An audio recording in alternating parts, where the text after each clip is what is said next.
Welcome to this week's Top Truck News Recap from Truck Chat. I'm Lauren Fletcher, Executive Editor of Work Truck, and today I'm sharing a few of the top truck fleet news highlights from July 16th through July 29th of 2022. And if you haven't already, do me a favor. Hit that like button and remember to subscribe to our channel so you never miss a single episode. I took a short break last week to enjoy this beautiful summer weather, but I hope you caught the newest Faces of Fleet episode that just dropped with Rob Minton of Geotab. I had the chance to sit down and chat with Rob, whom I've been working with for more than 15 years now, in one of his roles or another, about his history, love of the industry, and incredible cancer survival story. Check it out when you have a chance. Okay, have you smiled yet today? We know there is no shortage of news about struggles, challenges, and crises, but in the world of fleet, there is so much good that happens that it deserves a special shout out.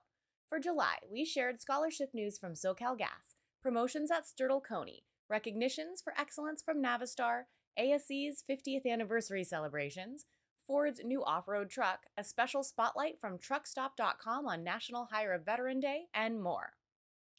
Looking at truck news next, GM Defense was selected by the U.S. Army to provide a battery electric vehicle for analysis and demonstration.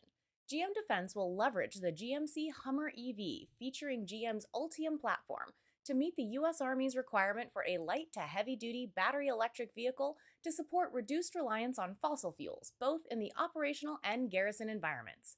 The GMC Hummer EV pickup features a 24-module, double-stacked Ultium battery pack, 1,000 horsepower, 11,500 pound-feet of wheel torque, and is capable of a full 350 kilowatt, 800-volt DC fast charging, enabling up to 100 miles in 12 minutes.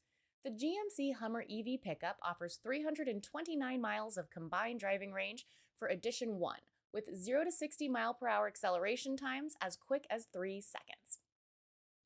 And in truck safety news, pickups are falling short when it comes to effective seatbelt reminders.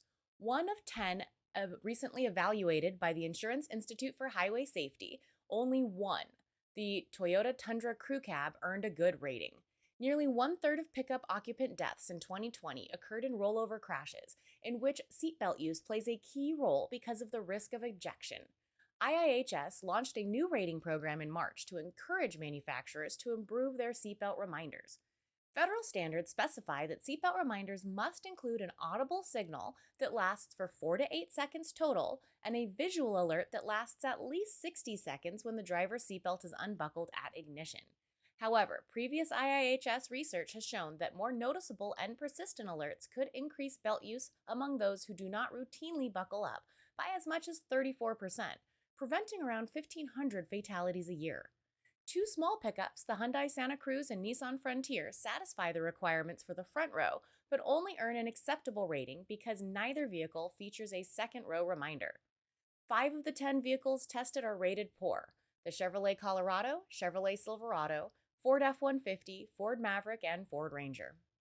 Did you know only about 46% of companies involved in transportation have a formal diversity, equity, and inclusion policy in place, and another 18% are in the process of developing one? This news comes from Women in Trucking Association's latest gender diversity data presented by WIT President and CEO Ellen Voy and WIT Strategy Advisor Brian Everett. The WIT Index is an annual benchmark report that measures the percentage of women who make up various roles in companies involved in transportation.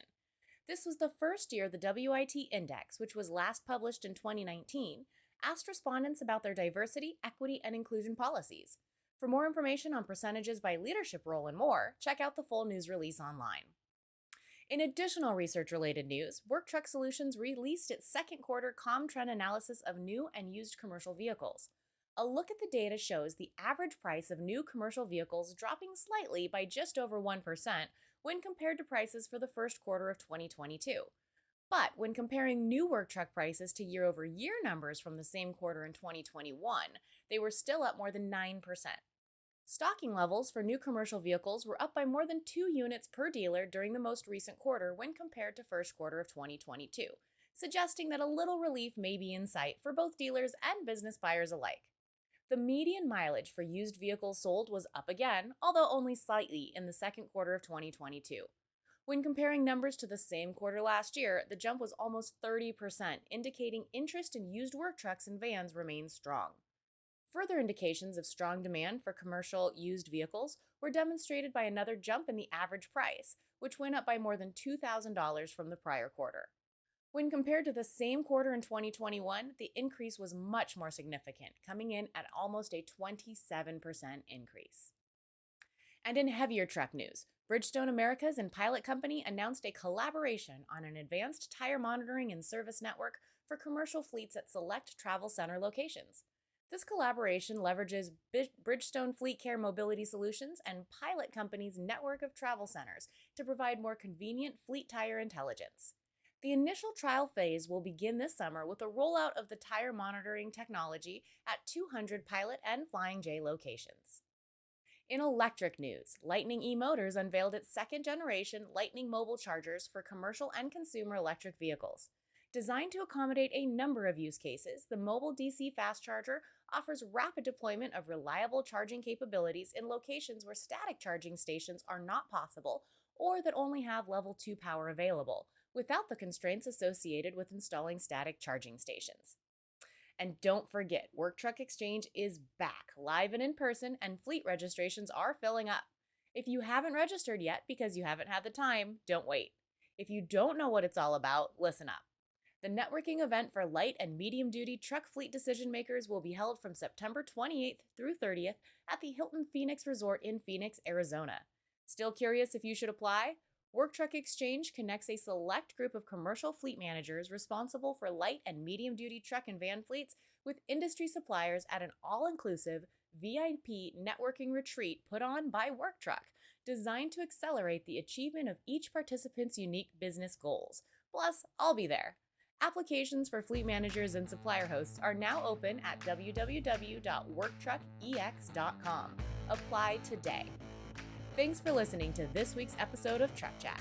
And remember, if you want more, head on over to worktruckonline.com and sign up for our newsletters. Check out our YouTube channel for more videos. Subscribe to our podcasts and follow us on your favorite social platform so you never miss a thing.